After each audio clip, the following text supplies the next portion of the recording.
Queridos, nós temos ao longo da nossa vida experiências com o Senhor e experiências que vão formando o nosso caráter. A conversão, ela é um processo muito amplo.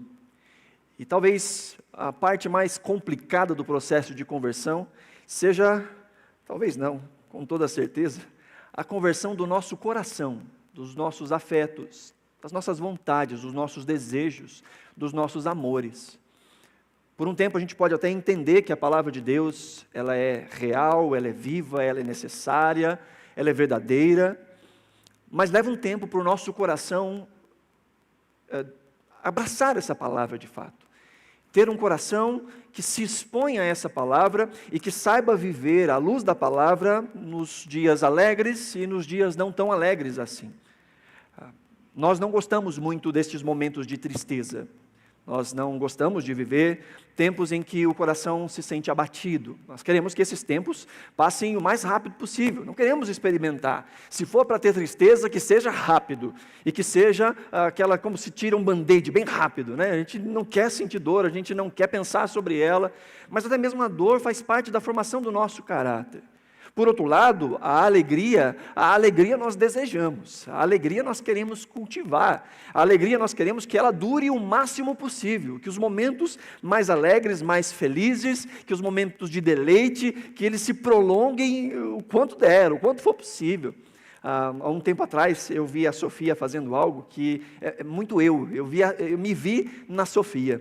A gente estava almoçando e tinha uma comida que ela gostava bastante, e aí ela começou a comer e foi deixando um pedaço daquela comida de lado e foi comendo, e eu falei assim, mas filha, você gosta tanto, por que você não está comendo? Ela, papai, é que eu gosto tanto que eu quero comer no final. Eu quero terminar esse meu tempo de refeição com esse gosto na minha boca, não do resto, esse gosto na minha boca. Eu falei, eu sou muito assim, eu quero esse gostinho, né? Diz que eu gosto, eu quero que fique assim para o resto da refeição, é assim que fecha, né? Tem gente que gosta de um docinho no final da comida, que quer aquele gostinho no final, né? Nós queremos que esses momentos durem, nós queremos experimentar, viver de maneira intensa estas alegrias. Mas tanto a alegria, quanto os momentos de não alegria, quanto os momentos de tristeza, fazem parte dessa nossa construção, fazem parte do lado de cada eternidade, são realidades que nós precisamos aprender a equilibrar e aprender a vivenciar. Aprender a lidar com o sofrimento, com a dor, com a tristeza. Porque em meio à tristeza nós também crescemos. Meu filme preferido, minha animação preferida, ganhou uma sequência recentemente. Meu filme preferido chama Divertidamente, que fala sobre, de maneira alegórica, com muitos símbolos, o que acontece dentro da cabeça das pessoas. E é um filme riquíssimo em ótica, em semiótica, em formas de enxergar e contar a mesma história. Muito legal. Eu ainda não vi a parte 2, então se alguém viu, por favor, me poupe dos spoilers, eu quero assistir a segunda parte. Mas uma coisa interessante que a gente vê nesse filme é exatamente essa construção do nosso caráter, que tem o toque ali da alegria, o toque da tristeza, o toque às vezes da raiva, dos rompantes de dificuldade com o próprio coração. Tudo isso é uma construção do que a gente é. E do lado de cada eternidade, nós lidamos com toda essa gama de sentimentos estes que estão sendo redimidos num processo de santificação que o Espírito Santo opera em nós, sentimentos esses que estão sendo trazidos cativos ao senhorio de Cristo, mas que fazem parte da vida. A raiva faz parte da vida.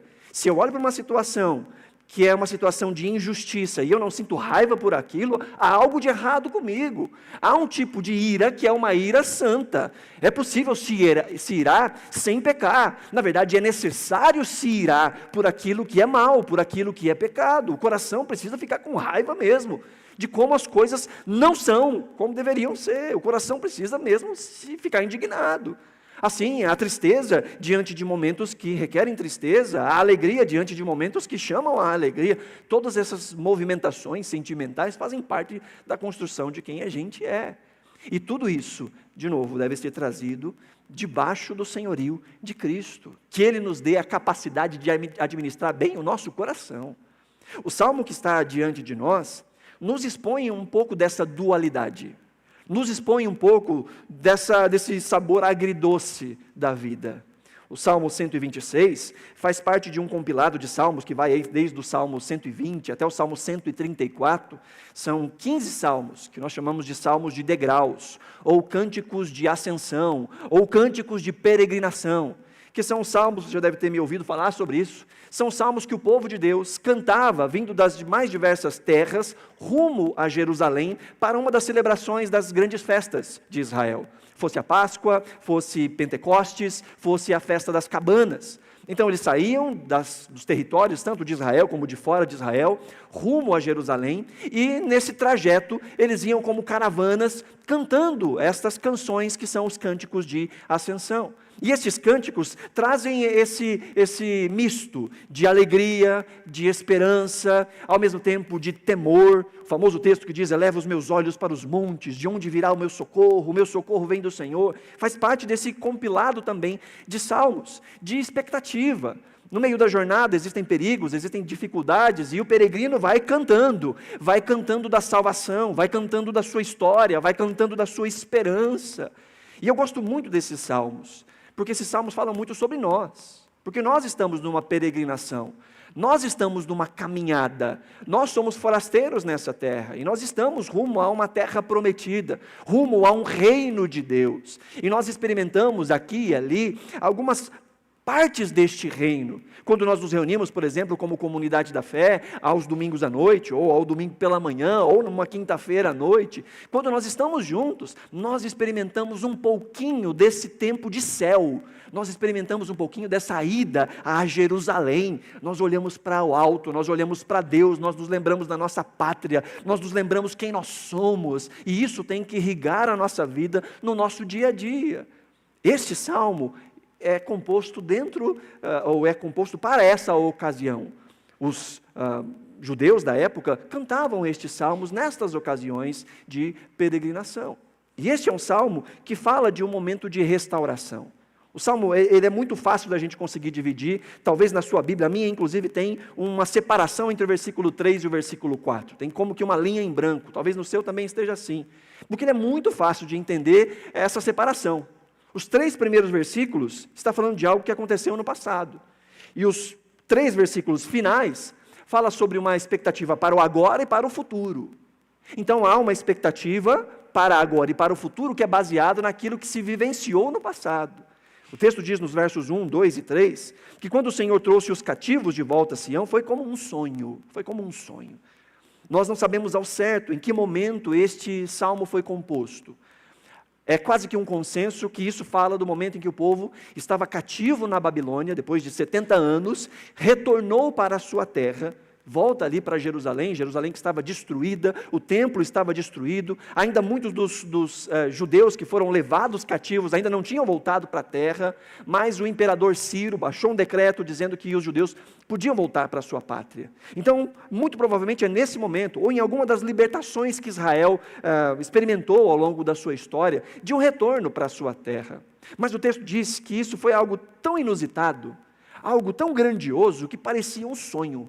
Era difícil acreditar que era verdade. Por mais que existissem profecias, por mais que existissem palavras de Deus dizendo que isso ia acontecer, imagina você cativo, 70 anos, numa terra estrangeira, vivendo debaixo de servidão, vivendo fora da sua pátria, mesmo com uma expectativa, de repente acontece. E aí o coração fica arrebatado. Mas não é que aconteceu mesmo? Não é que essa graça aconteceu mesmo? E diz então, foi como um sonho. E quando nós temos essa experiência com a graça de Deus, seja a graça pontual em situações da nossa vida, seja do entender do Evangelho na nossa vida, isso vai trazer uma reação em nós, isso vai trazer alegria, isso vai trazer louvor, isso vai trazer cântico aos lábios, isso vai trazer celebração. Quando você experimenta algo grandioso, você quer contar para alguém, principalmente para as pessoas que você mais gosta. Eu tenho uma novidade para te contar, aconteceu um negócio que eu não estava esperando. Aconteceu um negócio, de repente, aquilo que eu estava orando há tanto tempo, aconteceu. Você quer falar, você quer contar, você quer dar glória a Deus. Porque a alegria produz esse senso de extasiados. Nós ficamos extasiados diante daquilo que acontece. Então o texto diz que a boca se encheu de alegria no verso 2, a língua de cânticos de louvor. E isso até um testemunho diante dos olhos dos outros, diz o texto aí no finalzinho do versículo 2, que até nas outras nações se dizia, o Senhor fez coisas grandiosas. Quando experimentamos essas dádivas, até as pessoas olham, né, e falam assim, meu Deus, você é sortudo, né? Não é sorte, né? Nunca foi sorte, sempre foi Deus. Já viu essa frase? Não foi sorte, foi Deus, só pode ter sido Deus. A pessoa olha e fala assim, que alegria o que está acontecendo na sua vida. E isso tudo vai movendo o nosso coração. E aí o verso 3 é como que uma constatação. Agora eu estou falando com os meus lábios, sim, coisas grandiosas o Senhor fez por nós e por isso estamos alegres. Então de um lado nós vemos essa alegria, extasiante, enche o coração. Mas o verso 4 tem uma quebra. No verso 4 vem o texto dizendo, Senhor, restaura-nos. O verso 1 começa dizendo, foi um sonho quando o Senhor nos restaurou. Agora no verso 4 a oração é, Senhor, restaura-nos. Espera aí, estava na alegria, estava no júbilo, estava no cântico, e agora há um pedido de restauração. Veja, talvez, se nós considerarmos de fato que esse texto foi escrito quando o povo voltou do cativeiro, ainda há muito a se fazer. A cidade ainda está destruída, o templo ainda está destruído. Muitos dos conterrâneos, muito do povo ainda está fora. Existem inimigos, existem obstáculos, existe dificuldade. Então sim, glória a Deus por tudo que o Senhor fez. Mas por outro lado, o Senhor tem misericórdia e continua a fazer. E a vida é assim. A vida é esse misto de glória a Deus, tem misericórdia, Senhor. Obrigado pela restauração, Senhor, me restaura. Obrigado por aquilo que o Senhor fez, Senhor, faz de novo. A vida tem esse sabor agridoce, faz parte da vida. E o cristão que foi tocado pelo Evangelho, sente, vive e experimenta tanto alegria quanto tristeza. Talvez em quantidade muito parecida, embora em qualidade muito diferente. A qualidade da alegria do cristão é sem comparação com a tristeza que vivemos quando entendemos que de fato fomos tocados pela graça. Mas ainda assim lutamos, ainda assim enfrentamos as dores do dia a dia, ainda assim nos despedimos, ainda assim às vezes temos dores, temos dificuldades em casa, temos dificuldades no trabalho, temos dificuldades de autoestima, às vezes as emoções nos pregam peças, às vezes o corpo nos prega peças, às vezes as amizades nos pregam peças. Às vezes aquilo que a gente esperava não acontece e a gente se frustra. Do lado de cada eternidade, nós temos que lidar com os dois. E sabe, tem mais. Quando nós nos convertemos, nós experimentamos alegria e tristeza de maneira ainda mais intensa. Há uma promessa do Senhor que Ele daria ao seu povo um coração de carne. Tiraria de nós o coração de pedra e nos daria um coração de carne. E o coração de carne sente. Agora nós temos a capacidade de fato, sentir. Sentir alegria, mas também de sentir tristeza. De olhar para situações muito parecidas. E talvez sentir uma tristeza ainda mais profunda. Quando nós olhamos para as desigualdades, quando nós olhamos para as injustiças, se o nosso coração foi de fato tocado pela eternidade, nós nos entristecemos ainda mais. Porque nós sabemos como esse mundo poderia ser e não é. Quando olhamos para as expressões da maldade humana, nós nos entristecemos de maneira ainda mais profunda. Porque nós sabemos como o ser humano podia ser e não é. Quando vemos as nossas atitudes e quando nos decepcionamos com as nossas atitudes, nós sentimos uma tristeza ainda maior, porque sabemos quem nós poderíamos ser, mas não somos.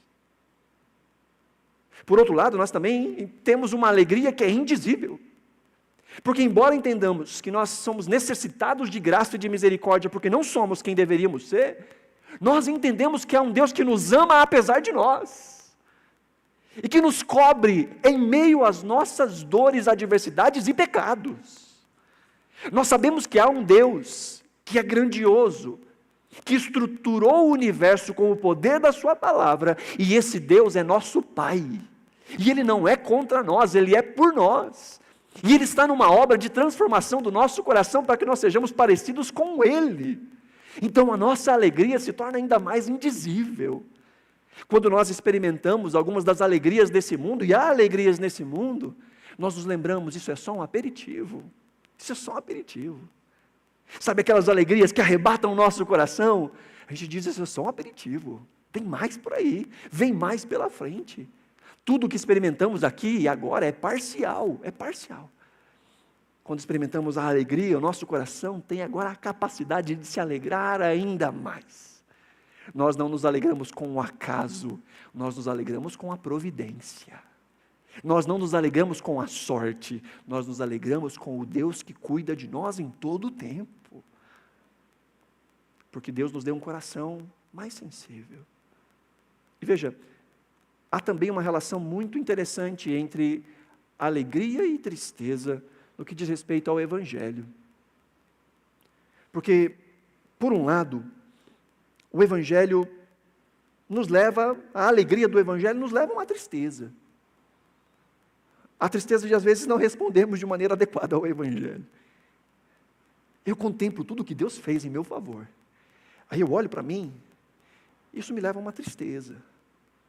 Uma tristeza de que quando eu peco, eu sei que antes de você se converter, provavelmente você tinha valores, padrões éticos e morais. E que quando você tropeçava nesses padrões éticos e morais, ficava chateado. Mas quando a gente entende o Evangelho, nós pensamos num termo um pouco mais profundo. Nós nos lembramos do Deus que nos ama, do Deus que pagou um alto preço em nosso lugar, e que por vezes não valorizamos o tempo, não valorizamos a graça, não valorizamos a presença, não valorizamos aquilo que Ele nos ensina, por vezes damos as costas para aquilo que nós sabemos que é certo, que sabemos que agrada ao Senhor, para atender os nossos próprios corações. Então, a alegria do Evangelho também produz em nós uma tristeza momentânea. Por outro lado, a tristeza do Evangelho, porque o Evangelho também nos aponta para a tristeza de não sermos quem deveríamos ser, aponta para nós também uma alegria de que Deus nos recebe apesar disso. A tristeza de sermos inadequados, a tristeza de não conseguirmos, a tristeza de que a lei não dá conta de resolver o nosso problema, a consciência não dá conta de resolver o nosso problema, mas a alegria de entender que o nosso problema foi resolvido em Cristo, e que eu sou aproximado de Deus por Cristo, e eu sou amado por Deus através de Cristo. A tristeza dá lugar à alegria. Quando a alegria do Evangelho produz em mim empatia pela dor do outro. E aí a alegria do Evangelho me coloca na tristeza da dor do outro. Às vezes da miséria do outro. Às vezes de chorar o choro do outro. De partilhar. Como nós falamos a exaustão aqui nos nossos momentos de oferta. Quando nós entendemos a generosidade que Deus compartilhou para conosco. E nos tornamos entendedores de que é parte da vida. É expressão, é o único culto que faz sentido, nós sermos generosos. Aqueles que receberam misericórdia, exercem misericórdia. Aqueles que receberam perdão, exercem perdão. Mas não é fácil, não é fácil. Fosse fácil, Deus não precisava dizer que a gente precisa perdoar. Fosse fácil, não tinha um monte de coisa no Novo Testamento dizendo, faça isso, porque não é fácil. Mas quando nós entendemos a graça do Evangelho, ela nos coloca para partilharmos da tristeza uns dos outros. Então, alegria e tristeza, na vida cristã, são correlativos. E há muita alegria que vem da semente da tristeza, que vem a partir da tristeza. O texto nos diz, inclusive, de um tipo de semeadura que é feito chorando. De um plantio que é feito chorando, e que a partir desse plantio vem alegria. Não é só o fato de a tristeza dar lugar à alegria, não é só isso. É a partir da tristeza brota a alegria.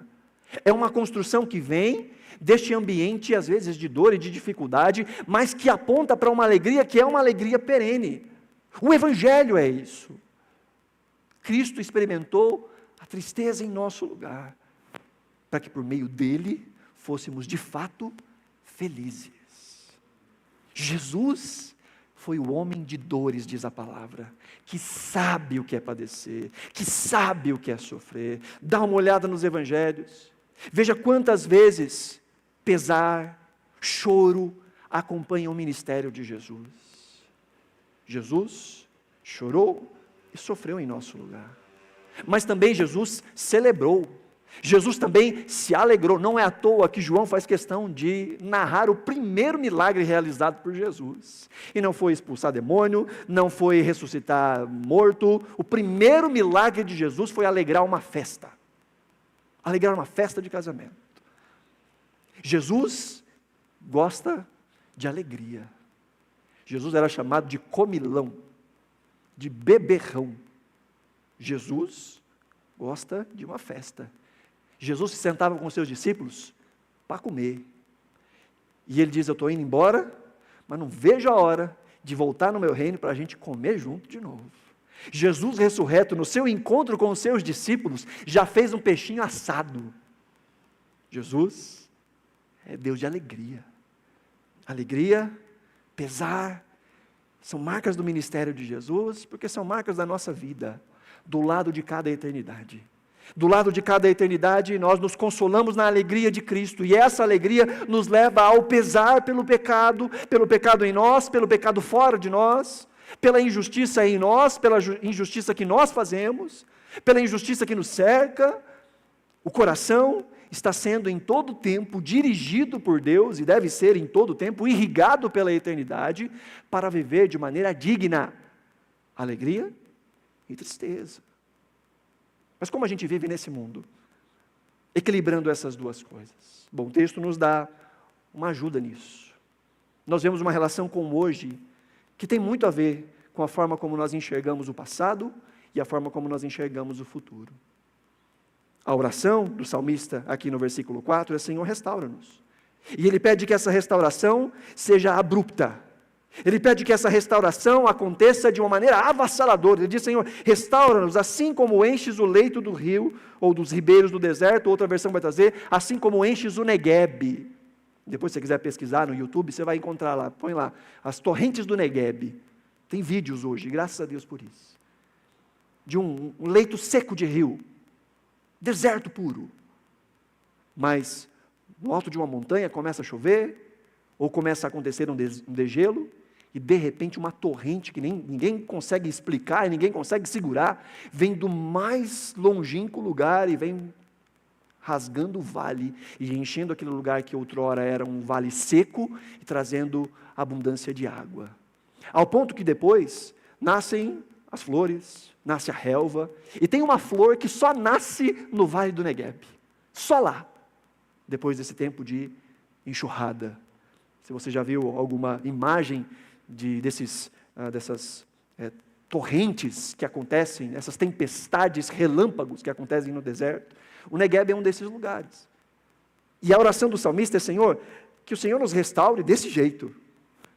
Assim como ninguém está vendo, está tudo seco, mas de repente, de uma hora para outra, vem uma graça avassaladora e sai arrastando tudo, aquela tristeza, aquela dor, aquela agonia, vai sendo lavada, e de repente aquele terreno que era seco, aquele terreno que era desértico, de repente se torna florido, se torna vívido.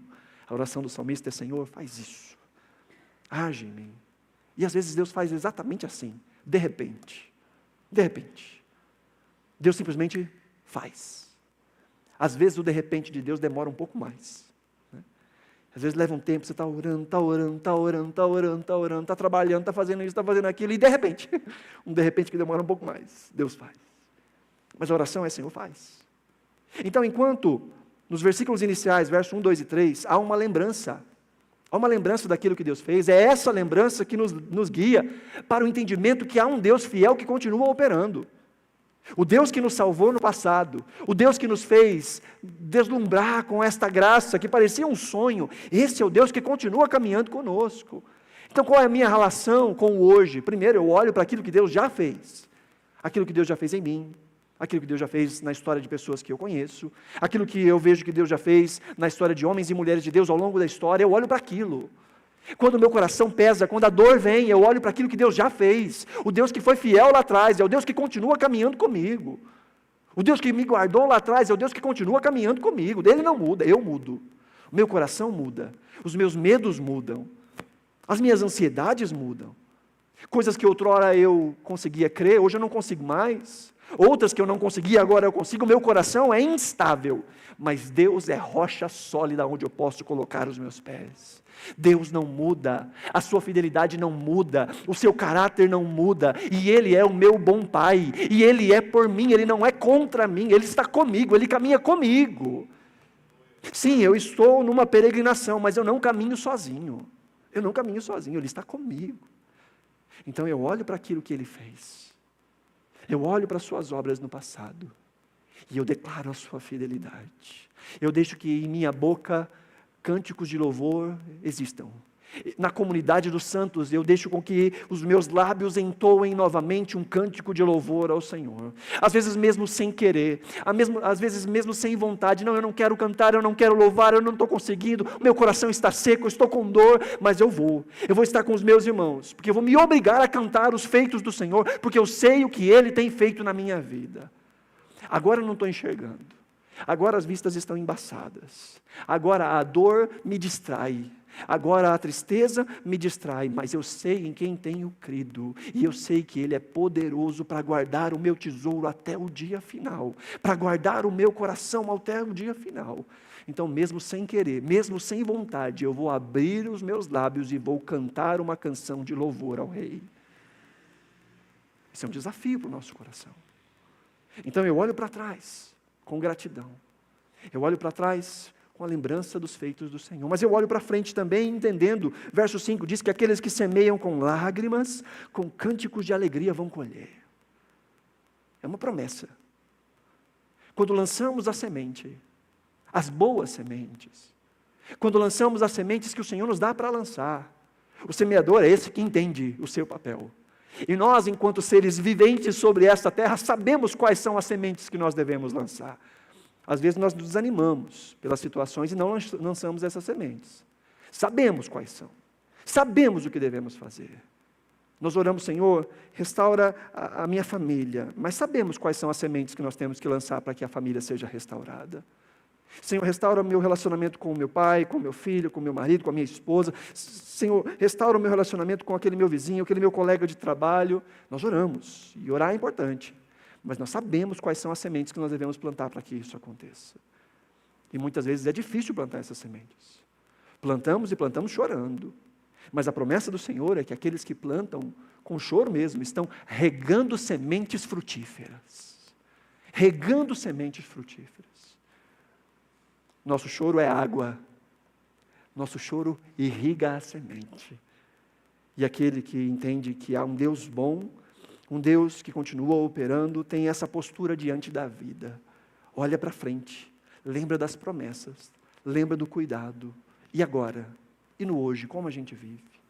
Olhando para trás, lembrando da graça, olhando para frente, pensando nas promessas, o que a gente faz? Bom, aqui tem duas ações. A primeira, a gente ora. A gente diz, Senhor, tem misericórdia. A gente diz, Senhor, restaura. Restaura. Mas a gente não só ora, a gente lança semente. A gente age. Mas a gente não só age, a gente ora. A gente ora. E a gente faz. Aquilo que está ao meu alcance, Senhor, essas aqui são as sementes que o Senhor tem me ensinado a lançar, e eu vou lançar. Eu não estou vendo nada. Não está mudando nada. Continua exatamente igual, eu continuo lançando a semente, eu vou chorando e lançando a semente. Senhor, o Senhor disse que pelas sementes que estou plantando, na fidelidade, no choro, Senhor, a Tua palavra diz que vai ter colheita, então eu vou lançando a semente. Às vezes leva tempo. Às vezes eu nem vejo essa colheita, mas ela vai vir, ela vem. Porque a promessa é de que a alegria vence no final. A promessa é de que do lado de cá, sim, nós vamos lutar com alegria e com tristeza, mas a última palavra é da alegria. A última palavra é da alegria. Nesse prato de refeições da vida, em que hora a gente dá uma beliscadinha ali naquele negócio gostoso, o último sabor que a gente vai ter é da alegria. Porque há um Cristo que bebeu do amargo fel. Há um Cristo que experimentou a mais profunda das dores e das tristezas. Há um Cristo que no Getsêmani suou sangue de agonia e de dor, para que por meio do seu sacrifício me fosse aberto um novo e vivo caminho, por meio do qual eu tenho acesso à alegria indizível. Já experimento um pouco aqui, já experimento um pouco agora, mas muito mais está reservado. Melhor, nem olhos viram, nem ouvidos ouviram, nem jamais passou pela cabeça de homem algum aquilo que Deus tem preparado para aqueles que o amam.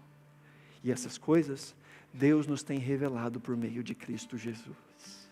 No final, a alegria triunfará. No final. Até lá, nós vamos equilibrando alegrias e tristezas. Nos dias da alegria, nós acumulamos repertório de gratidão. Nos dias da tristeza, nós recorremos ao depósito da alegria construída para dizer: o Deus que estava comigo lá, continua a estar comigo aqui. Eu não sei como, eu não sei quando, mas isso também vai passar. E no final, a alegria vai triunfar novamente. O choro pode durar uma noite, mas a alegria, ela vem. Assim que o sol da justiça, pela segunda vez, raiar sobre nós, vindo sobre as nuvens, com poder e grande glória, naquele dia, a morte, o nosso último inimigo, será vencido. A dor, o pesar e a tristeza será vencida de uma vez por todas. Mas até lá, a gente vive agora, clamando e lançando semente, orando e lançando semente, e experimentando da graça de Deus, que vai nos alcançando dia após dia, ao ponto de conseguirmos olhar uns para os outros e dizer: sabe aquela situação? Parece um sonho. A boca se enche de riso, os lábios de cânticos de louvor, e vou fazer com que todo mundo saiba: grandes coisas tem feito o Senhor por mim, grandes coisas tem feito o Senhor por nós. Amém? Se você puder, coloque-se de pé, nós vamos orar.